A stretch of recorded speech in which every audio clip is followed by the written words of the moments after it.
Unacademy. Let's crack it.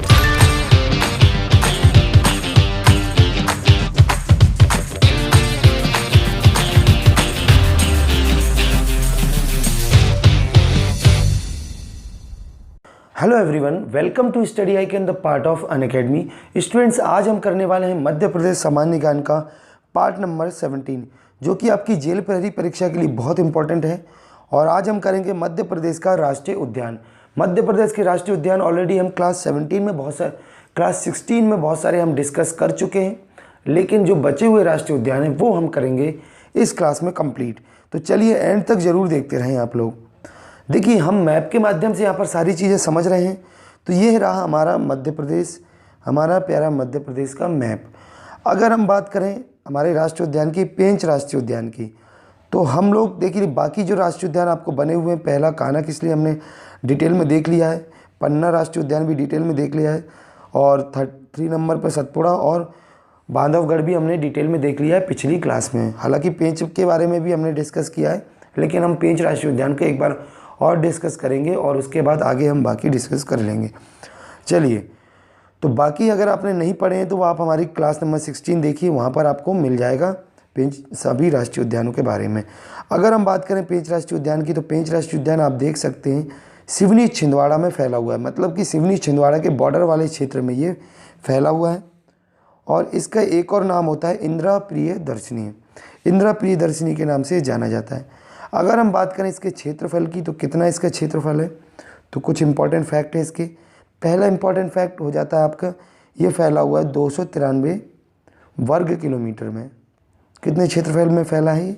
293 वर्ग kilometre Indira Priyadarshini फैला है।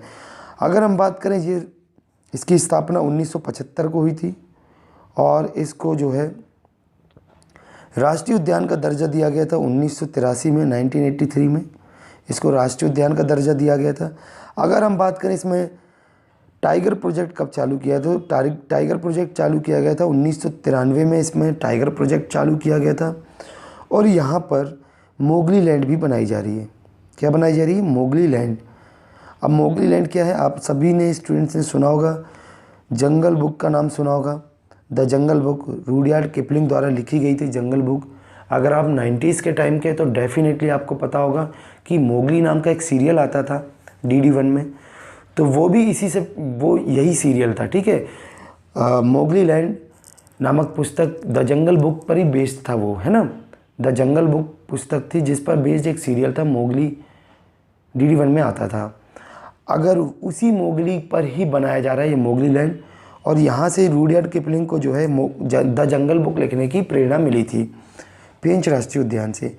अगर हम बात करें इसकी एक और इम्पॉर्टेंट फैक्ट की थी, पेंच राष्ट्रीय उद्यान से NH7 निकलता है, नेशनल हाईवे 7, और इसी के साथ NH7 जो है कान्हा से भी निकलता है, ठीक है।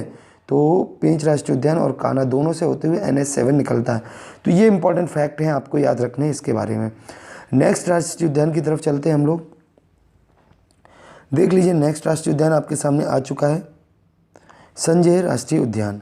तो 6वें नंबर पर अगर हम बात करें संजय राष्ट्रीय उद्यान, जैसे ही मध्य प्रदेश के मैप में हम पूर्व दिशा की तरफ चलते हैं, तो आपको सीधी में दिख जाएगा संजय राष्ट्रीय उद्यान।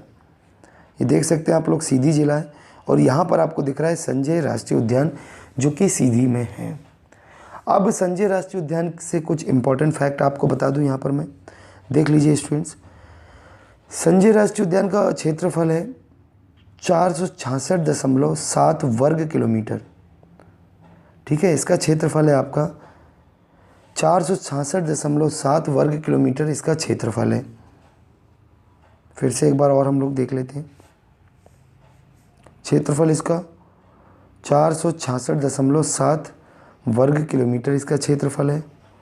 अगर हम बात करें इसका पहले नाम जो है संजय राष्ट्रीय उद्यान को संजय डुबरी के नाम से जाना जाता था, डुबरी के नाम से जाना जाता था, ठीक है।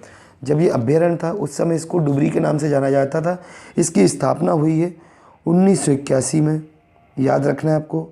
और अगर हम बात करें इसमें टाइगर प्रोजेक्ट, तो टाइगर प्रोजेक्ट 2008 में स्टार्ट किया गया था। देखिए, एक एक इम्पॉर्टेंट यहाँ पर फैक्ट है आप लोगों के लिए, तो ध्यान से आप लोगों को सारे फैक्ट देखना है। अगर हम बात करें इसके और अन्य फैक्टों की, तो देखिए 2002 के बाद छत्तीसगढ़ में इसका कुछ क्षेत्र चला गया था, ठीक है।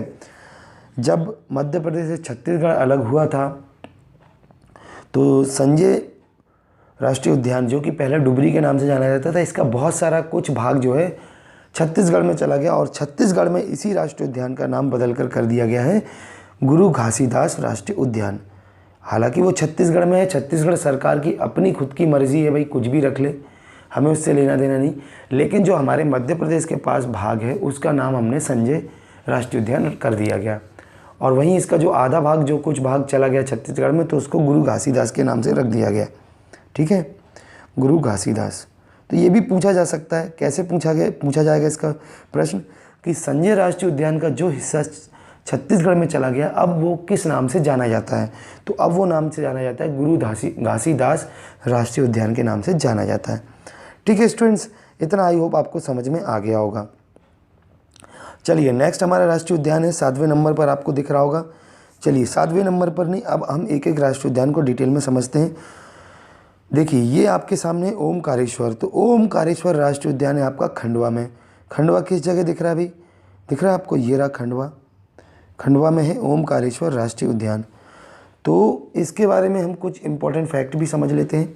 देखिए अब जो बाकी के राष्ट्रीय उद्यान है, ये राष्ट्रीय उद्यान आपको बहुत ज़्यादा जानना ज़रूरी नहीं है, जितना ज़रूरी था उतना हमने बता दिया, लेकिन जितना यहाँ पर ज़रूरी है वो फैक्ट मैं आपको यहाँ पर ज़रूर डिस्कस करूँगा।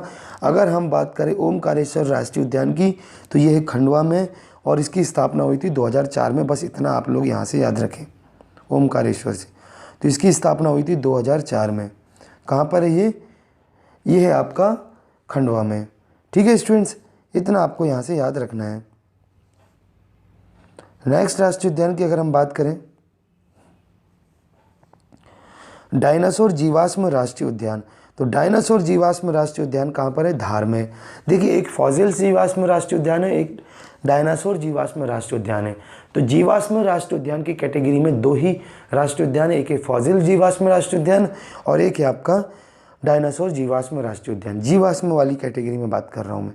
तो ये कहाँ पर है, ये है धार में, डायनासोर जीवाश्म राष्ट्रीय उद्यान। देख लीजिए आप लोग मैप में धार कहाँ पर है, ये आपको दिख रहा है धार। और इसके बारे में कुछ इंपॉर्टेंट और फैक्ट हम याद रख सकते हैं। इसकी स्थापना हुई थी सन 2010 में। कब हुई थी, सन 2010 में। बस इतना याद रखें आप लोग, इससे ज़्यादा याद रखने की ज़रूरत नहीं है। नेक्स्ट हम बात करेंगे वन विहार राष्ट्रीय उद्यान, जो कि भोपाल में है। तो देख लीजिए आप लोग कहाँ पर है, भोपाल, ये रहा भोपाल की लोकेशन। फिर से एक बार जूम कर देते हैं। देखिए मैप में आपको बताना इसलिए ज़रूरी है क्योंकि मैप में आप लोग अगर याद रखते हैं तो वेरी इंपॉर्टेंट हो जाता है भाई, आपको मैप से आसानी से याद हो जाते हैं। ये रहा भोपाल और भोपाल में है वन विहार राष्ट्रीय उद्यान। अब आपके दिमाग में आ रहा होगा सर इसके बारे में कुछ इंपॉर्टेंट फैक्ट भी बताते रहें। बिल्कुल स्टूडेंट्स, इंपॉर्टेंट फैक्ट भी बता रहे हैं आप लोग। ये फैला हुआ है 4.45 वर्ग किलोमीटर में फैला हुआ है। कितने क्षेत्र में फैला हुआ है, 4.45 वर्ग किलोमीटर में ये फैला हुआ। इसकी स्थापना हुई थी 1979 में इसकी स्थापना हुई थी वन विहार राष्ट्रीय उद्यान की। और एकमात्र ऐसा राष्ट्रीय उद्यान है जहाँ पर सर्प उद्यान है ये। ठीक है, एकमात्र सर्प उद्यान है ये मध्य प्रदेश का, जहाँ पर सांपों को रखा जाता है। ठीक है, वन विहार राष्ट्रीय उद्यान एकमात्र ऐसा राष्ट्रीय उद्यान है जहाँ पर सांपों को रखा जाता है। और इसी के साथ आप लोग याद रखें कि आधुनिक चिड़ियाघर की उपाधि भी इसी को दिया गया है, वन विहार राष्ट्रीय उद्यान को आधुनिक चिड़ियाघर की उपाधि दी गई है। और ये एकमात्र ISO सर्टिफाइड राष्ट्रीय उद्यान है। अब आधुनिक चिड़ियाघर की उपाधि दी गई तो यहाँ पर देखिए जानवरों को गोद लेने की प्रथा भी चलाई गई है। आप किसी भी जानवर को गोद ले सकते हैं। गोद ले जाने का मतलब ये नहीं कि आप लोग अपने घर ले जाएं, आप किसी भी जानवर के रखरखाव के लिए आप डोनेट कर सकते हैं। वो जानवर आपके नाम से उस समय 1 साल के लिए जितने समय के लिए आप लोग यहाँ पर उसको गोद ले रहे हैं तो वो आपके नाम से जाना जाएगा कि भैया इनके द्वारा गोद लिया गया है ये जानवर, और इसके पूरे रखरखाव का खर्च आपको उठाना पड़ेगा। तो ये यहाँ पर प्रथा चलाई जा रही है जानवर को गोद लेने की। और इसको राष्ट्रीय उद्यान की उपाधि कब दी गई थी, 1983 में, 1983 में इसको राष्ट्रीय उद्यान की उपाधि दी गई थी। किसको, वन विहार राष्ट्रीय उद्यान को 1983 में इसको उपाधि दी गई थी। तो यहाँ पर हम लोग जितने भी इंपॉर्टेंट फैक्ट और जहाँ से हो जाते हैं वो सारी चीज़ें हम यहाँ पर डिस्कस कर रहे हैं।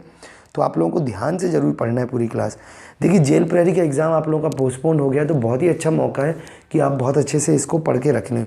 नेक्स्ट आपके सामने आ जाता है माधव राष्ट्रीय उद्यान। तो माधव राष्ट्रीय उद्यान कहाँ पर है स्टूडेंट्स? ये है शिवपुरी में। ये रहा आपका शिवपुरी। तो शिवपुरी में है आपका माधव राष्ट्रीय उद्यान। अब कुछ इंपॉर्टेंट फैक्ट आपको माधव राष्ट्रीय उद्यान से हम बता दें कि इसका क्षेत्रफल कितना है। माधव राष्ट्रीय उद्यान का क्षेत्रफल है 337 वर्ग किलोमीटर या 377 स्क्वायर किलोमीटर में ये फैला हुआ है।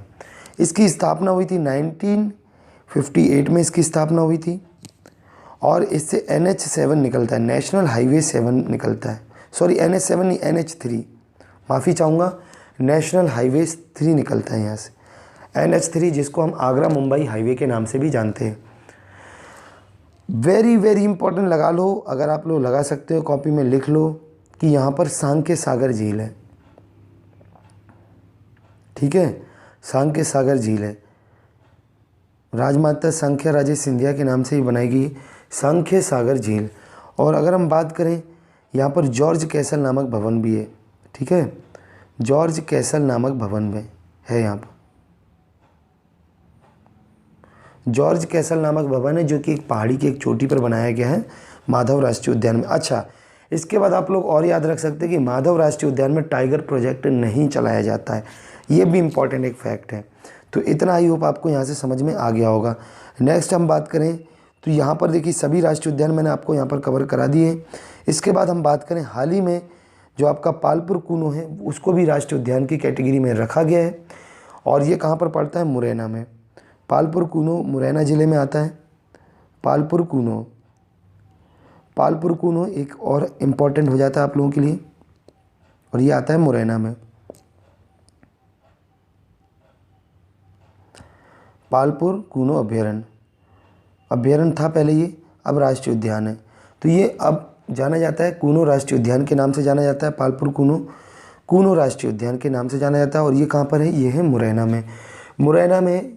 और यहाँ पर देखिए कूनो राष्ट्रीय उद्यान में इसको राष्ट्रीय उद्यान बनाया गया हाल ही में 14 दिसंबर 2018। तो 14 दिसंबर 2018 को पालपुर कूनो अभ्यारण्य को अब कूनो राष्ट्रीय उद्यान के नाम से इसको बना दिया गया है। तो आपको ये वेरी इंपॉर्टेंट फैक्ट याद रखना है कि अब पालपुर कूनो का नाम बदल कर दिया गया है, या पालपुर कूनो का नाम जो किस कैटेगरी में आ गया? अब पालपुर कूनो अभ्यारण्य से ये राष्ट्रीय उद्यान बन चुका है 14 दिसंबर 2018 को। यहाँ पर गुजरात के गिर राष्ट्रीय उद्यान से यहाँ पर बब्बर शेर लाए गए हैं बब्बर शेर, ताकि यहाँ पर इनको बब्बर शेरों की प्रजाति को प्रिजर्व कर सकें और यहाँ पर इसको बढ़ावा दिया जा सके। तो गिर से बब्बर शेर लाए गए हैं और यहाँ पर प्रजनन केंद्र भी बनाया गया है बब्बर शेरों के लिए। तो प्रजनन केंद्र भी बहुत इंपॉर्टेंट है आप लोगों के लिए। और साथ में बता दें इसके क्षेत्रफल, तो इसका क्षेत्रफल है आपका 344.68 वर्ग किलोमीटर। नोट करते चलें कॉपी में, इसका क्षेत्रफल है 344.68 वर्ग किलोमीटर। और यहाँ पर लुप्त प्राय चीतों का भी संरक्षण किया जा रहा है। तो इतना आपको याद रखना है कि कूनो आपका जो कूनो राष्ट्रीय उद्यान अब बन चुका है। ठीक है, तो इसके बाद हम एक और इम्पॉर्टेंट फैक्ट आपको यहाँ पर मैं बता दूँ, इम्पॉर्टेंट बात कि देखिए दोस्तों, अनअकैडमी एप्लीकेशन में आप लोगों को बहुत ही इंपॉर्टेंट आप लोगों को लाइव क्लासेस और लाइव टेस्ट मिल जाते हैं। तो आज ही अनअकैडमी एप्लीकेशन डाउनलोड कर लीजिए।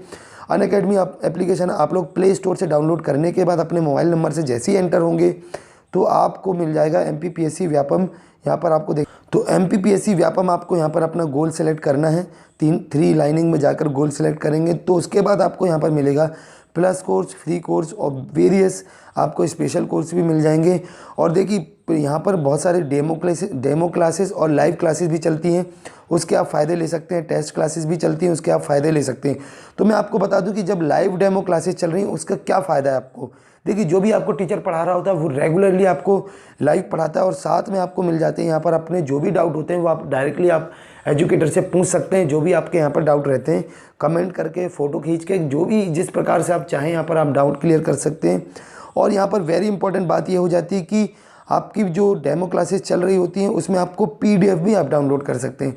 वेरी इंपॉर्टेंट फैक्ट है कि आप लोग PDF डाउनलोड कर सकते हैं। अगर हम बात करें अनअकैडमी में चलने वाले टेस्ट के फीचर्स, तो देखिए टेस्ट आप डेली टेस्ट दे सकते हैं, बहुत सारे टेस्ट रहते हैं। फ्री टेस्ट दे सकते हैं आप लोग डेली, और उसके बाद अपना रिजल्ट भी एनालाइज कर सकते हैं कि आपका कितने मार्क्स आए हैं और कितने स्टूडेंट से आप लोग पीछे हैं या आगे हैं। ठीक है, अगर हम बात करें यहाँ पर बहुत सारे मॉक टेस्ट चल रहे होते हैं, तो आप लोग डेली मॉक टेस्ट भी अटेंड कर सकते हैं। जैसे कि अगर इस प्रकार से मॉक टेस्ट और बहुत सारे मिल जाते हैं आप लोगों को। अगर हम बात करें यहाँ पर आपको फ्री क्लासेस और प्लस क्लासेस की, तो देखिए फ्री सब्सक्रिप्शन और प्लस सब्सक्रिप्शन में थोड़ा सा डिफरेंस है। डिफरेंस ये है कि फ्री क्लासेस में आपको लिमिटेड सिलेबस कवर कराया जाता है, ओकेजनली प्रैक्टिस टेस्ट मिलते हैं, ओकेजनली PDF मिलते हैं, ओकेजनली डाउट क्लियर कराए जाते हैं। अगर हम बात करें प्लस सब्सक्रिप्शन में, तो प्लस सब्सक्रिप्शन में आपको मिल जाते हैं, आपको अगर प्लस सब्सक्रिप्शन लेते हैं या प्लस कोर्स लेते हैं तो आपको यहाँ पर कंप्लीट सिलेबस कराया जाता है, अनलिमिटेड प्रैक्टिस टेस्ट मिलते हैं। जी हाँ दोस्तों, अनलिमिटेड आप लोग प्रैक्टिस टेस्ट अटेंड कर सकते हैं और अनलिमिटेड PDF नोट्स, जितने चाहें जितने PDF नोट्स आप ले सकते हैं। और टॉप एजुकेटर, जो कि अनअकैडमी के द्वारा जो टॉप एजुकेटर होते हैं वो आपके डायरेक्टली डाउट क्लियर कर सकते हैं, तो आपको टॉप एजुकेटर के द्वारा भी डाउट क्लियर किए जाते हैं। अब आपके दिमाग में आ रहा होगा कि इसी के साथ अनअकैडमी प्लस सब्सक्रिप्शन के साथ और बहुत सारे फ़ायदे हैं। एक और फ़ायदा ये है कि आपको अनअकैडमी द्वारा एक मैगज़ीन निकाली गई जो कि करंट अफेयर की मैगज़ीन है, ये भी आपको यहाँ पर फ्री में मिलेगी जब आप प्लस सब्सक्रिप्शन ले लेते हैं। ठीक है, प्लस सब्सक्रिप्शन ले लेते हैं तो आपको यहाँ पर फ्री में MPPSC की जो आपकी वर्चस्व नाम की मैगज़ीन है वो मिल जाएगी MPPSC व्यापम के लिए। और यहाँ पर बहुत सारे प्रैक्टिस टेस्ट सीरीज़ भी मिल जाती हैं, अनलिमिटेड प्रैक्टिस टेस्ट सीरीज़ मिलती हैं जब आप प्लस सब्सक्रिप्शन लेते हैं। तो देख सकते हैं आप लोग, बहुत सारे प्लस कोर्सेज ऑलरेडी स्टार्ट हो चुके हैं और कुछ आने वाले कोर्सेज भी हैं। आप लोग पॉज करके देखते रहें आराम से। अगर हम बात करें ये प्लस सब्सक्रिप्शन आपको लेना कैसे है, तो देखिए दोस्तों, 1 महीने से लेकर 24 महीने तक के आप लोगों को प्लस सब्सक्रिप्शन मिलते हैं। सभी कोर्सेज़ की अलग अलग फ़ीस है। अगर हम बात करें कि फॉर एग्जांपल अगर आप 24 महीने का प्लस सब्सक्रिप्शन लेंगे, मतलब 2 साल का अगर आप कोर्स खरीदते हैं, तो आपको फ़ीस पड़ती है 12,800 रुपये का। लेकिन दोस्तों, आप लोगों को यहाँ पर 12,800 रुपये नहीं देने हैं। आपको करना क्या है, आपको हमारा referral code study I can use करना है, STUDY स्टडी आई कैन आपको हमारा रेफरल कोड यूज़ करना है और यही 12,800 रुपये आपको नहीं पे करने। अब आपको अनअकैडमी एप्लीकेशन की तरफ से 10% का डिस्काउंट मिल जाएगा। अब ये जो 12,800 रुपये का कोर्स है, जो कि आपका 2 साल का कोर्स है, ये आपको पड़ेगा 11,520 रुपये का। तो जल्दी से आप लोग हमारा रेफरल कोड यूज़ करें, study I can, STUDY study I can ICN, ये हमारा रेफरल कोड, इसका इस्तेमाल करना है आपको और आपको यहाँ पर डिस्काउंट मिल जाएगा। हालांकि स्पेशल ये 24 महीने के लिए कोर्स पर डिस्काउंट नहीं है, जितने भी कोर्सेज़ हैं आपके, चाहे वो 12 महीने के हों, 6 महीने का, 3 महीने का या 1 महीने का, कोई सा भी कोर्स हो, कहीं भी हो, आप लोग study I can referral code use करें और फटाफट आप लोग को 10% डिस्काउंट मिल जाएगा और यही कोर्सेज आप लोगों को कम अमाउंट में मिल जाएंगे। तो ये बहुत सारी इंपॉर्टेंट इन्फॉर्मेशन आपको मैं बताना चाह रहा था। इस वीडियो को मैं यही समाप्त करता हूँ। मिलते हैं हम नेक्स्ट पार्ट में। जय हिंद दोस्तों।